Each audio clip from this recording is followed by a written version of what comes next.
Hi, I'm Pete, and welcome to Just a Few Acres Farm, and welcome to episode 2 of the Farmall 856 restoration. In this episode, we're going to finish stripping down the powertrain. But before we get started, I just wanted to take a moment to thank you, the viewer. It really means a lot to me when folks stick around and watch these restorations on my channel. I just can't express how much I appreciate it. My first goal for today is to strip out this center section right here. The speed transmission cover is right underneath this post, and the range transmission is back here. All this needs to come apart.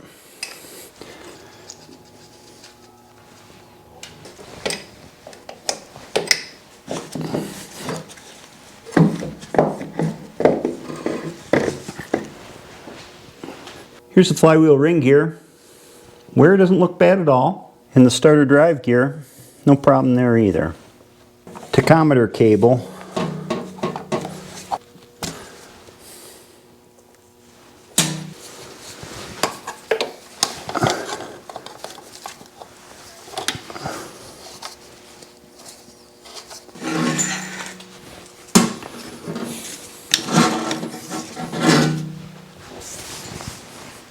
Fuel return line from the injection pump to the fuel tank.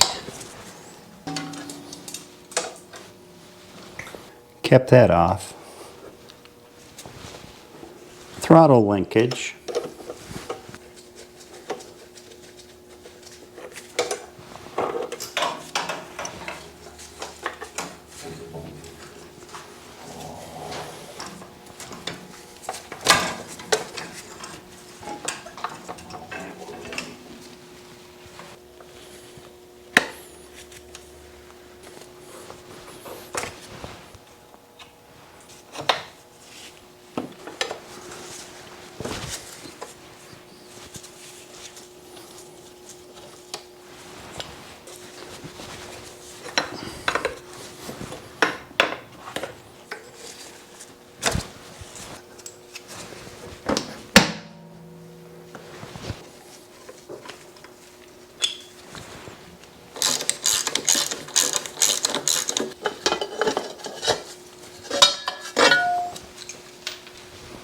Voltage regulator, ballast resistor.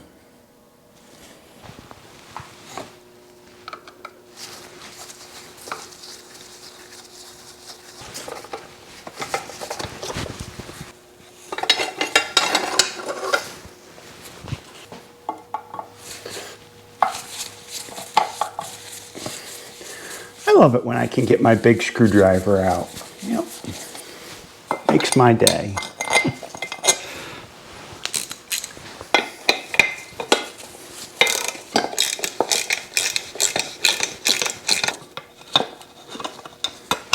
These are the shift collars, and what do we got here? You may remember that I rebuilt these on the 756 last winter. These aren't bad. These aren't nearly as bad as the 756 was. I might be able to get away without replacing these. Most of the looseness is down in here.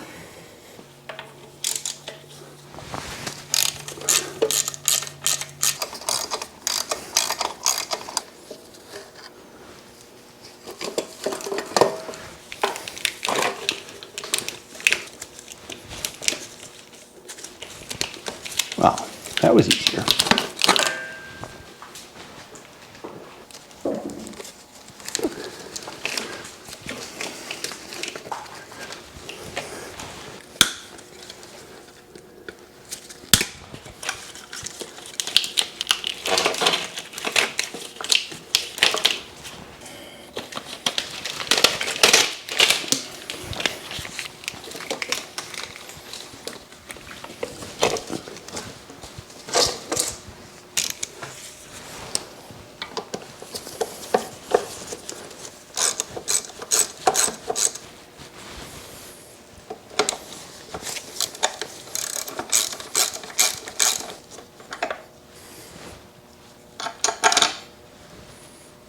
These are the linkages to the range transmission, which is under this cover, which controls reverse on this linkage here and low-high on this linkage here.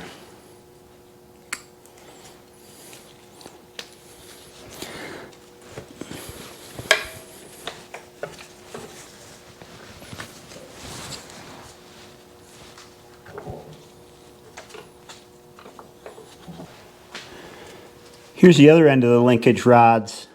And somebody's been in here before. Replaced the original pins with bolts. Must be they were trying to take up some slop.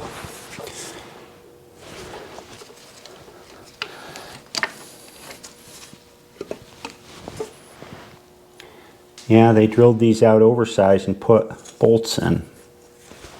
Linkage that runs up to the torque amplifier handle. I'm going to take the spring off that pulls it over center because I got a pin stuck on top.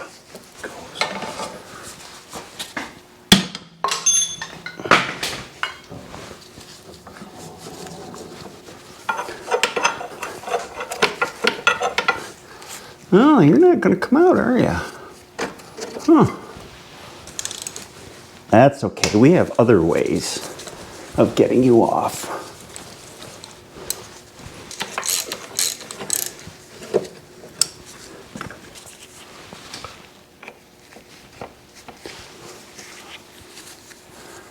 This is part of the speed transmission shift linkage. I didn't catch you, did I? No.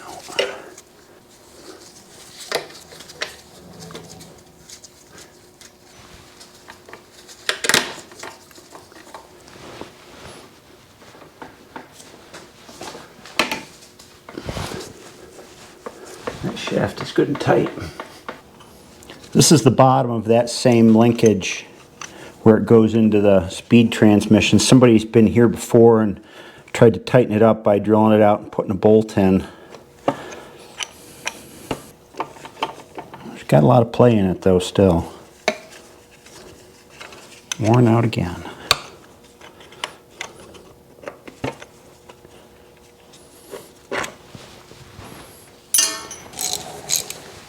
Now we can pull this speed transmission shaft out.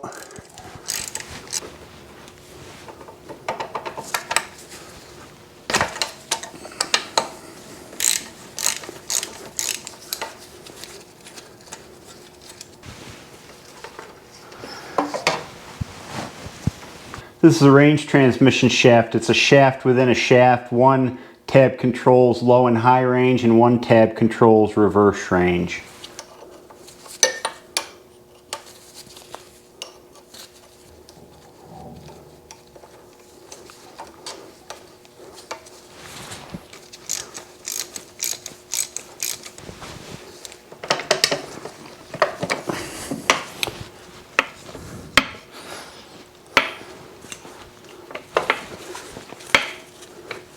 Huh. I thought that would come out, but it won't. Nope. Plates on the bottom hold it in. These are the hydraulic lines that go up to the power steering, what they call the hand pump under the steering wheel that controls power steering. You're tight.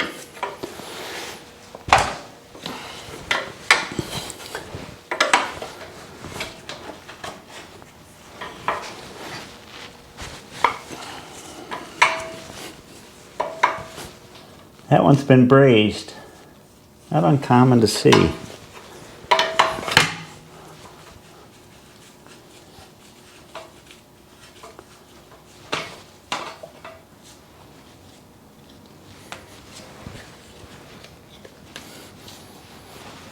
There's a splice in the steering lines for disassembly right up in here on the other side.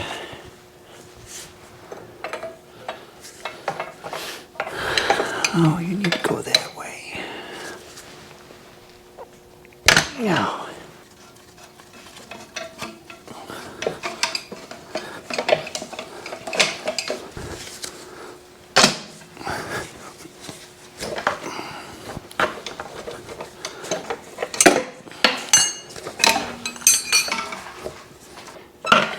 At least it's good to see that nothing's leaking in here. It all looks pretty good. It's not uncommon for the hand pumps to leak up top.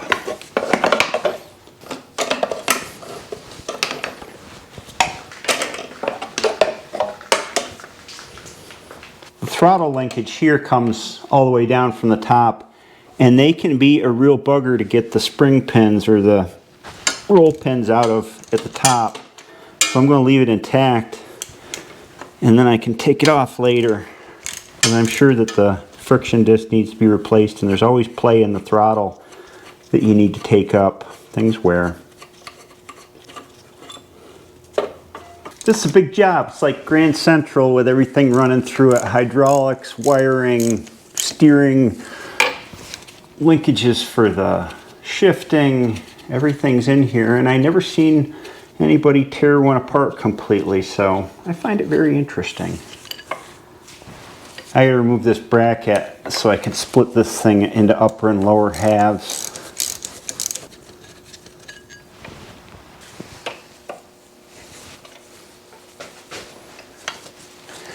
This is probably pretty heavy. I guess we'll find out.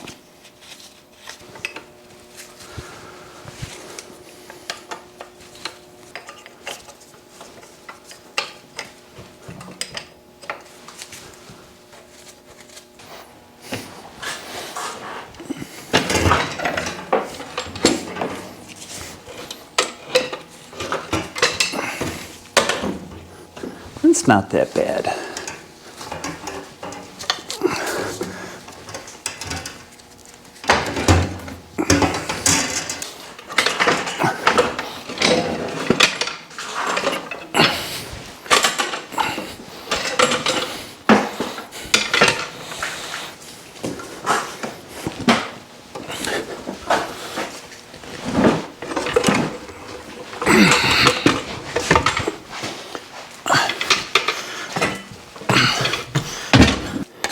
Now I can pull off this bottom half.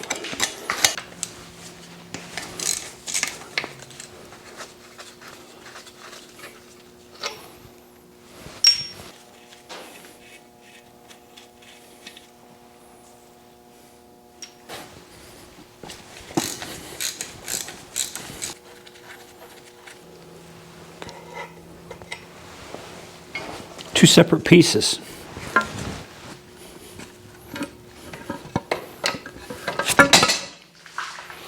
I meant to do that.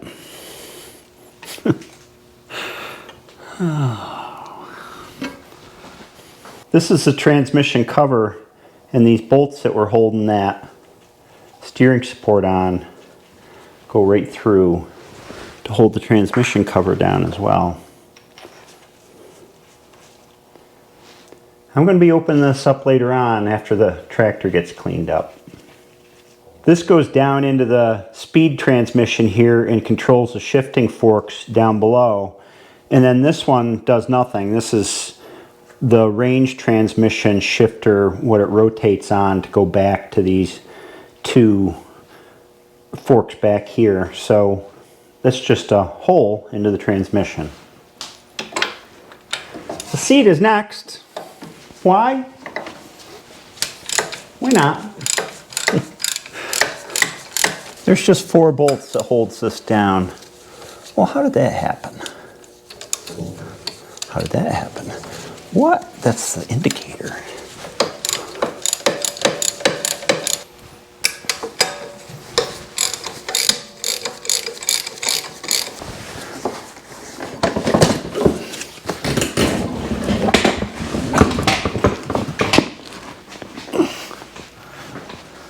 The 2 remote hydraulic spool valves are underneath the seat here, and they're controlled by these levers here. As you can see,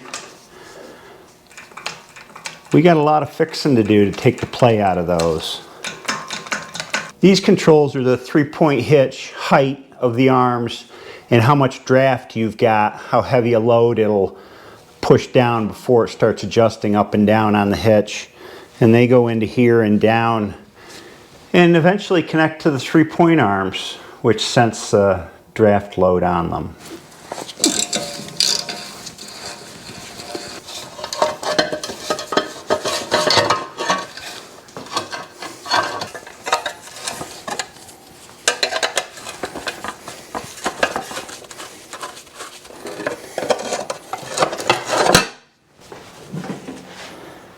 I guess at one time this was a 12-volt battery box. You could probably fit a big Group 31 truck battery in here and get by with just one 12-volt battery. Getting it off is not the easiest.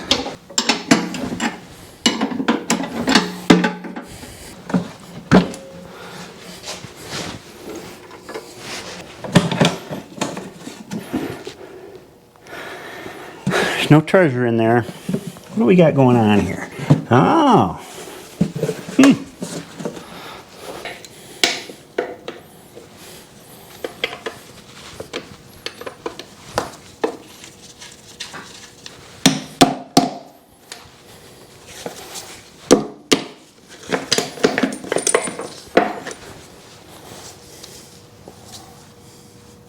It fell down into the cradle of no return.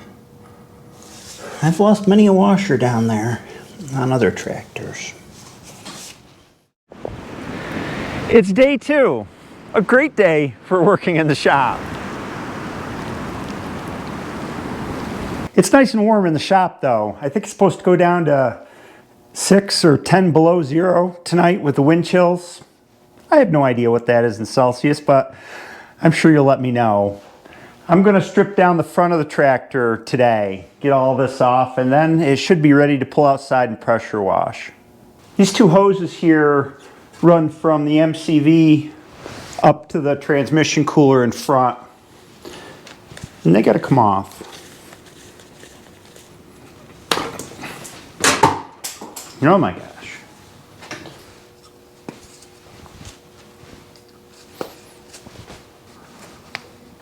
Front end of these hoses still have the original tower hose clamps on them.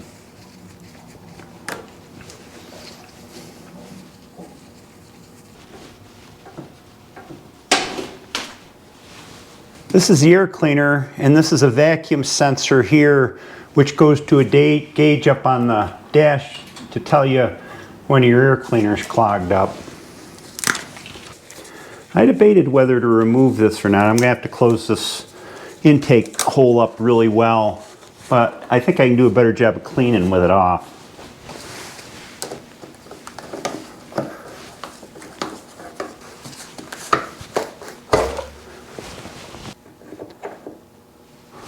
Although this tractor is labeled as a custom, which was a stripped down version of a regular Farmall 856, it has all of the attributes of a regular Farmall 856. Dual hydraulic cylinders. I think it's got the same size fuel tank in it. There was a bunch of other differences. One of the differences was the regular Farmall 856 had a dual element air cleaner, an element within an element, and the custom did not. This one only has a single element air cleaner in it. So there's one attribute of a custom that it does have. This is the air intake hose that feeds from over the radiator into the air cleaner. Alternator wiring.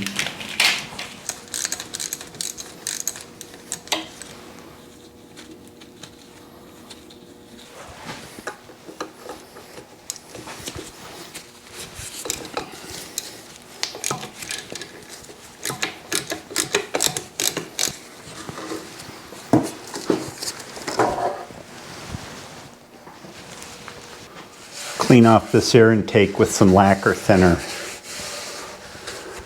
And then Gorilla Tape on it. Stick something fierce.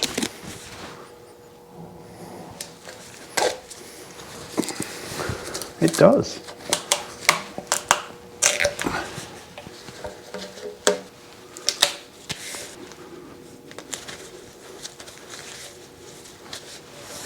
This hose here, this heating element, and this hose here are the inline coolant heater. Sometimes people call them a tank heater. Here's the plug where you can plug the tractor in on cold days, and it circulates and warms the coolant throughout the whole block. Makes it much easier to start, but it's got to come off. For now anyway. She's a little drippy. I put a pan underneath.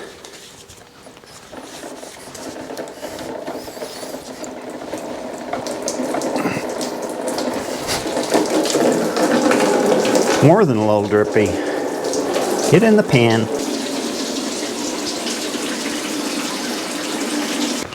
Get this fitting off too.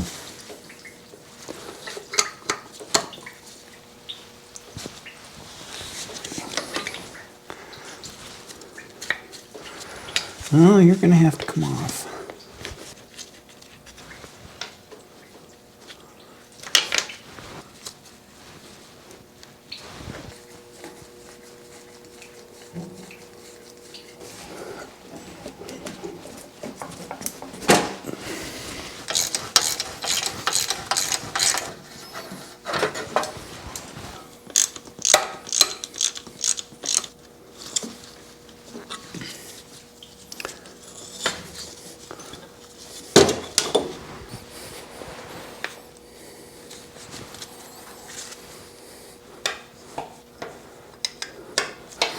I got lots of these ratcheting wrenches. The problem is, quite often they don't fit. They're so chunky on the outside. Nothing wrong with the old-fashioned way, I guess.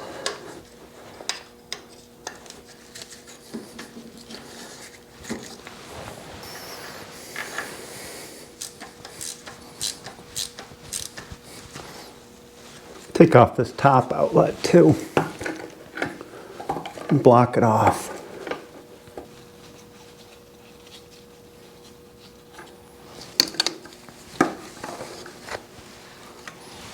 This is the thermostat housing.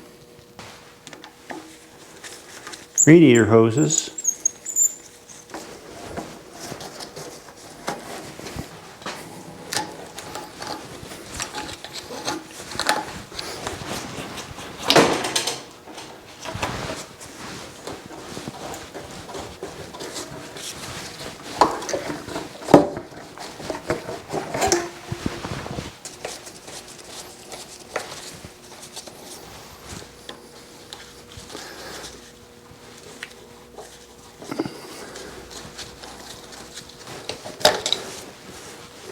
Wow, that's an old hose. It's hard as a rock.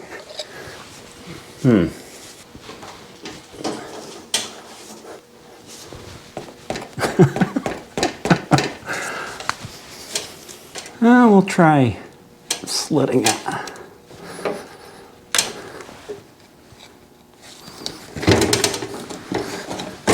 There we go.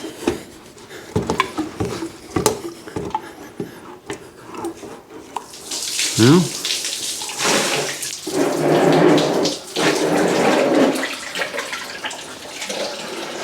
get this alternator off the quick way.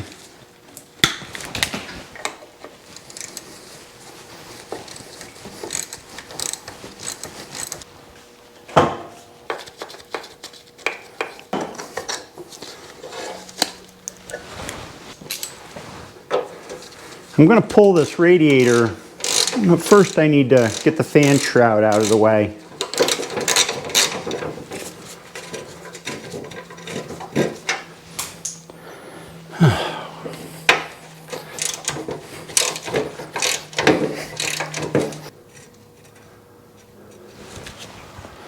Bolts that aren't in the way, like these ones on the radiator, I put back in their holes. And then I clean them with the assembly, and that way I can kind of keep everything where it needs to be. The ones that I can't keep in their holes, I bag in a Ziploc bag with a piece of masking tape on them labeled so I know where they go.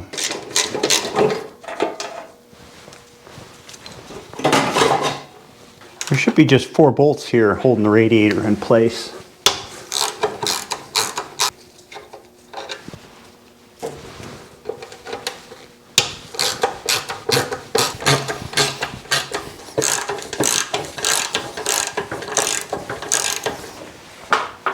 I guess I'll make it a little lighter.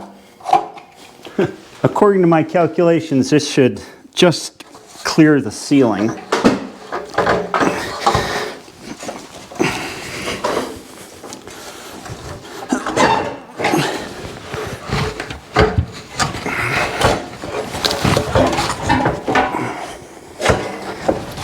Don't get stuck. Well, you need to turn. There we go.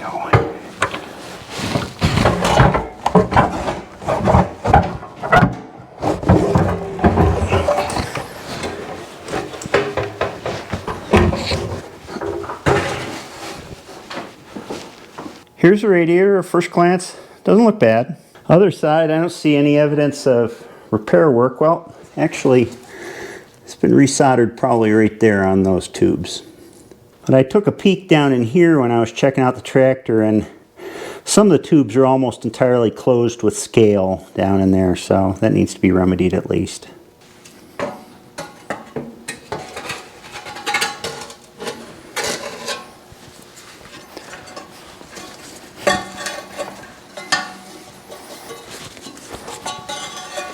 Let's have a look in here. What do we have? Well, we have the transmission cooler here that sits in front of the radiator. And then down here we've got the connection to the power steering cylinder in here. It's an integral part of the bolster. Those leak quite often. I don't know about this one. Water pump's right here behind the fan. Never had any problems with coolant links since I've been running it. This is the hard part of the tractor to film in the shop because it's right against the overhead door with about a foot and a half to spare. Now I'm not opening that door today. It's really blowing outside. Then we have a screen here that you can take out and clean when it gets clogged up for chaff and dust that gets in there. And here's the transmission cooler.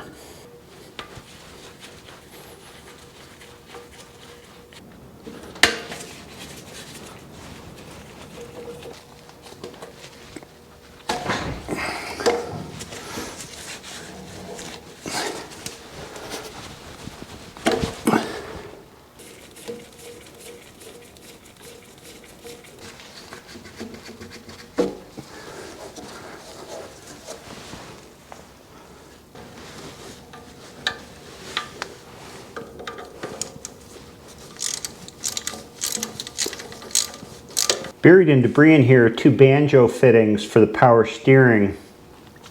And then this one's hooked to the transmission cooler line. I'm gonna have to look that up. I'm not sure why there's three connections to the power steering unit.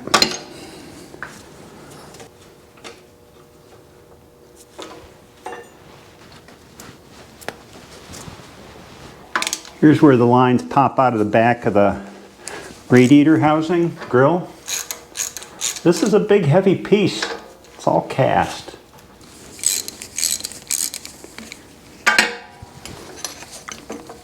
Oh.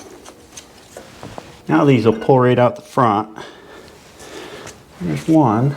The other one is just a little connector. Get this cooler out next.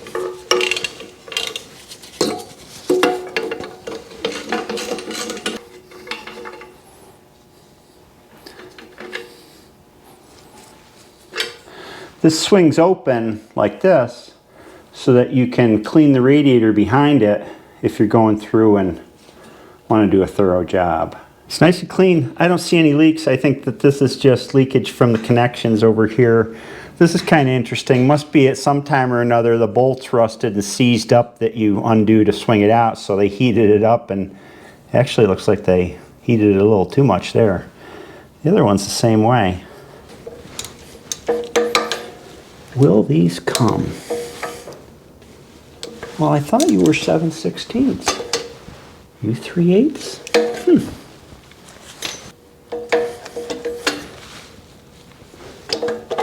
What are you? I can barely see. Are you studs? They're those 12-point bolts.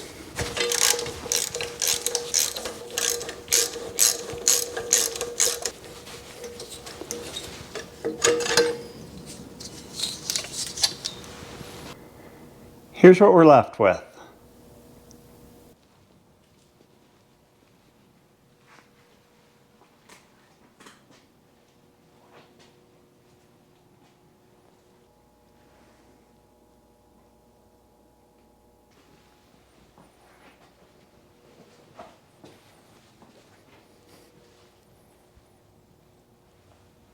I guess the best way to get to know a tractor is tearing it apart like this. And what struck me is how beefy everything, how well built everything is. It's just amazing. In fact, let me put up a photo of the Super C versus this.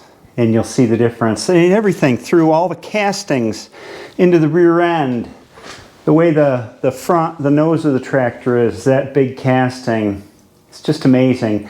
The 856 is very arguably the best, if not one of the best, international harvester tractors ever made. I'm sure to get a lot of debate on that, but that is my belief. I'd put it right up there along with the H's and M's of the letter series.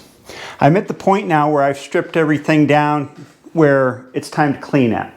And all I do is I take because the tractor doesn't steer, I take the bucket from the 656 and kind of lift up the front end a little bit and just draw it out of the shop. And then I can pressure wash it and degrease it. After the cleaning, it comes back into the shop, and then I can get to work repairing the transmissions, trying to suss out where the leaks are and taking care of those, tearing apart the front end, repairing that.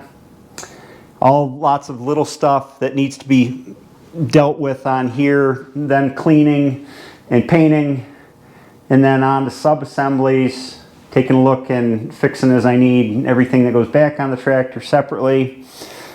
It's a long job, but I absolutely love it. I love doing this kind of work. As I said many times, it's my hobby. I don't necessarily do it because I have to for the farm. I do it because it's something I enjoy doing in the winter, and I have a feeling that a lot of you enjoy doing the same sort of work too. So thanks for joining me. I'll see you next time. And oh, by the way, here are the results of my small shop experiment. I've been keeping all my tools over here as I use them. On the other side of the shop, small parts stacked on the shelves here, things I don't want to leave outside. And outside the shop, the big stuff that can be outside, fenders and fuel tank, all that stuff. I'll probably take the bucket loader and load this stuff up and put it back in the storage barn till I need it. Hasn't really been a problem at all working in the shop. I like it. As I said, it's cozy. It heats up nicely. It holds its heat. There's not a long walk from here to there. It's working out.